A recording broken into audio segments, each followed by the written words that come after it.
Hey guys, welcome to M&MM IELTS. Today's video is one of those most important videos I would say, and the reason is because it is associated with your writing section, and I have 5 tips that I want to share, and if you use it for your writing task 2 section, then you will get a very good score for your writing, because a lot of time writing is not that bad, but the problem is that the tips that one should follow, we don't follow it, and that's the reason we get a very less band. Let us see what those 5 tips are, and let us follow it from now on whenever we appear for our writing practice, and obviously in the real exam as well. So the first thing is, read the question properly and answer all parts. Now what does this mean? A lot of times we are in rush of completing the exam or maybe completing that writing task or whatever, because of which we may have read the question but we may have not read the question properly. It is very important to invest the first minute in reading every single word of your question and understanding what do they want, what are they after, what answers are they expecting from you. All right, and read the full question properly. Read the words like and, or, whether they have said advantage or have they said advantages. Because if they have said advantages, and if you just write down one advantage of the topic that they have described, that means you haven't read the question properly, because advantage means one advantage and advantages means more than one, which is 2, 3, or as many as you want to write. So if they say advantages and you just write down one and come thinking that you've written a very good essay, but trust me, you'll not get a full score or a very good score, because you have not read the question properly, you've not understood the question properly, and you've just read it, quickly and written whatever you have to write. And also, when we say answer all parts, what does that mean? Sometimes when you read your essay titles, there are like 2-3 different sentences. They'll describe a sentence. Let's say environmental pollution is increasing day by day. Government has taken a lot of steps to mitigate the use of plastic. What are the ideas that you have, that you want to share that can help apart from use of plastic? That means that you have to write something apart from use of plastic. But if you have not read the question properly, probably you'll just go there and write about reducing the use of plastic, that already the government has started doing something about it, some measures about it.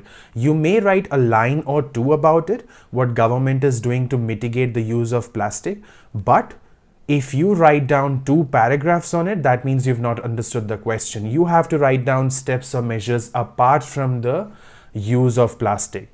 So this is where reading the question properly and answering every single thing that they are asking for in the question is extremely important. The next tip is express and present your opinion. The word your is very important here. Why? Because whatever the essay title is, you have to share your opinion. You have to share what your beliefs are, unless they've said that what do you think government has done. But obviously most of the essays that I've come across, it's like you have to share what you feel, what your thoughts are on the topic, what your opinions are, and then you will write it down instead of sticking to a template. If you don't share your opinion, and if you are writing some template that maybe someone else is also following or a lot of students are following, you may have taken that template from Google or from YouTube, anywhere or anywhere else, trust me, the examiner is going to know in the matter of a second that you have used some sort of a template and you're not sharing your opinion or your point of view, and they will not give you a good score at all. You may end up thinking that the template you have has a very good choice of words, has great vocabulary, great grammar, the words are like perfect, but because you've used a template and you have not shared your opinion, in IELTS it is not acceptable at all, and you'll end up getting a very low score. The next idea or the next tip that I want to share is, whatever ideas you write for your task 2, which is your essay writing, when you write down those paragraphs, you have to make sure for every idea you share, you write down an example to support your idea.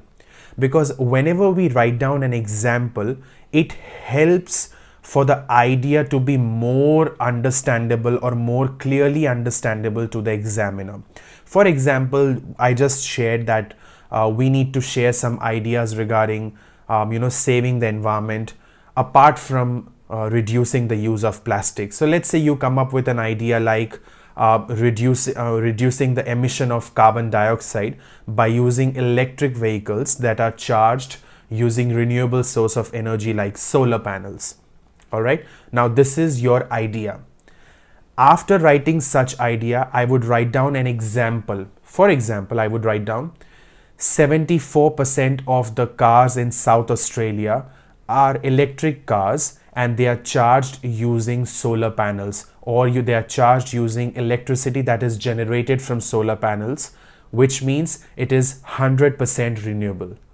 Now I have given some sort of a statistics. The number that I have given need not be right. They are never going to Google and check whatever information you've written, is it right?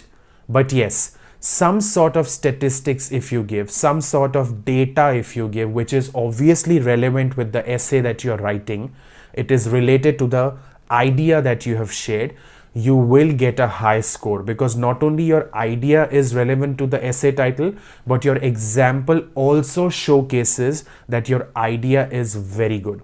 So writing examples, statistics, data will give you a high score. The next thing is structure. Whenever you write down, whenever you attempt your writing section, whatever you write, it has to be in a good structure. For example, your essay writing, the task 2, let's say, for example.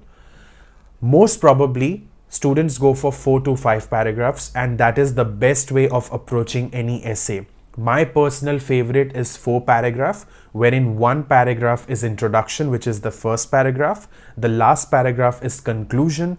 The 2 paragraphs in the middle is where you share your ideas, whatever the ideas you need to share, whether it is advantages, disadvantages, or whether if you agree or disagree, or if you want to share both the opinions, maybe one of them is a positive opinion and the other is negative.